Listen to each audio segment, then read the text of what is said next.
Hello अस्सलाम वालेकुम, welcome to my YouTube channel. आज हम बना रहे हैं मूंग दाल पराठा। बहुत ही क्रिस्पी। चलते हैं रेसिपी की तरफ।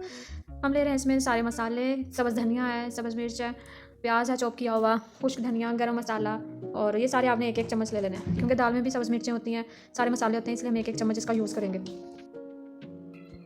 इसका हम अब लेंगे खुश्क आटा। जितना भी क्वांटिटी आप में लेना है, दाल के हिसाब से आप देख लें। अगर आपकी दाल ज़्यादा है तो आप आटा ज़्यादा ले लें, दाल कम है तो दाल थोड़ी ले लें। तो ये देखिए, अब आप इसमें हम जो रात की बची हुई दाल थी, बच्चों ने नहीं खाई, अब हम इसको आटे में ऐड करेंगे। अक्सर औकात ऐसा होता है कि दाल बच जाती है, वो 2-2 3 दिन पड़ी रहती है फ्रिज में, फिर आखिरकार उसका ये माइंड करती हैं कि वो उस दाल को वेस्ट कर देती हैं या वो सालन ख़राब हो जाता है। अब ऐसे नहीं करना है। अब हम इसको आटे में डाल के इसको गूँध लेंगे अच्छी तरह से। आहिस्ता से पानी डालेंगे और इसको अच्छी तरह से हम मिक्स कर लेंगे। अब चेक कर रहे हैं, अच्छे से मिक्स करेंगे। थोड़ा थोड़ा पानी डालेंगे इसके अंदर। उसमें जो भी सारे मसाले हैं, ज़ीरा, खुश्क धनिया, गरम मसाला, दादरी मिर्च, सब्ज़ मिर्च, सारा कुछ हम इसमें ऐड कर देंगे और प्लेट को हम अच्छी तरह से साफ़ कर लेंगे। कोई भी ज़रा इसके अंदर हम नहीं रहने देंगे। इसको अच्छे से डाल के इसके अंदर मिक्स कर लेंगे। अच्छा, आपने इस मसाले अपने हिसाब से रखें। मैंने अपने हिसाब से रखें क्योंकि बच्चे अगर आपका तीखा खाते हैं तो आप इसमें ज़्यादा मसाले भी ऐड कर सकती हैं। आप चेक भी कर सकती हैं कि आपके मसाले आटे में कितने हैं, क्योंकि दाल में भी ज़ाहिर है, दाल जब आपने पकाई है तो उसमें भी मसाला ज़्यादा होते हैं, उसमें मिर्च मसाले होते हैं। आपने अच्छी तरह से फिर इसको गूँध लेना है। अब आप देख रहे हैं, हल्का हल्का पानी डाल के इसको हम गूँधेंगे। आटे को गूँधना थोड़ा सा मुश्किल होगा क्योंकि इसमें प्याज भी है, तो प्याज को जितना बारीक काटेंगे आपके लिए उतना ही ईजी होगा, क्योंकि जब आप रोटी को बेलेंगे तो वो रोटी तरह से टूटेगी नहीं।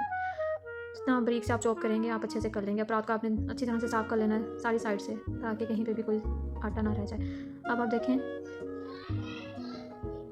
अच्छी तरह से हमने इसको मिक्स कर लेना है। अब हमें इसमें आटे में जब इतना हम गूँध लेंगे तो हमने आटे को थोड़ा सा जुबान पे रख के देखना है। अगर आपके मिर्च मसाले आपको लग रहा है कि आप कम है तो इसमें मैं अब एक एक चम्मच और ऐड कर रही हूँ नमक का, और लाल कुटी हुई मिर्च और दादरी का।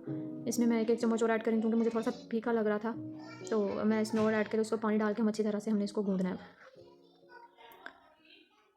मेरे एक हाथ में मोबाइल और एक हाथ से मैं इसको गूँध रही हूँ। सम टाइम ये होता है कि आपका हेल्पर आपके पास नहीं होता, आपको एक हाथ से ही काम करना पड़ता है।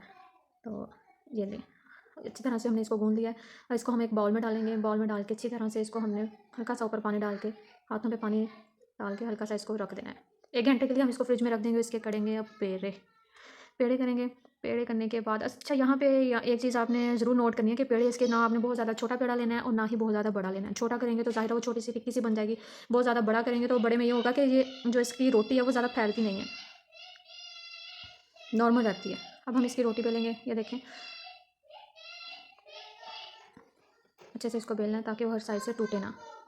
किनारे से हमने ब्रेक कर लेने हैं और हम इसका घी लगा के, अभी इसको हम कश्मीर घी लगा के इसको हमने फ्राई करना है। बहुत खस्ता पराठे हैं जिनके बच्चे नहीं खाते हैं रोटी, उनको खिलाएं, दही के साथ खिलाएं, केचप के साथ बहुत शौक से बच्चे खाते हैं और बहुत शौक से खाएंगे। हम इनको लंच में भी दे सकती हैं बच्चों को। मसालेदार पराठा रेडी हो गया है आपके सामने। अब आप इसको सर्व करें दही के साथ अपने बच्चों को। रेसिपी पसंद है तो चैनल को सब्सक्राइब लाजमी कर दें। अल्लाह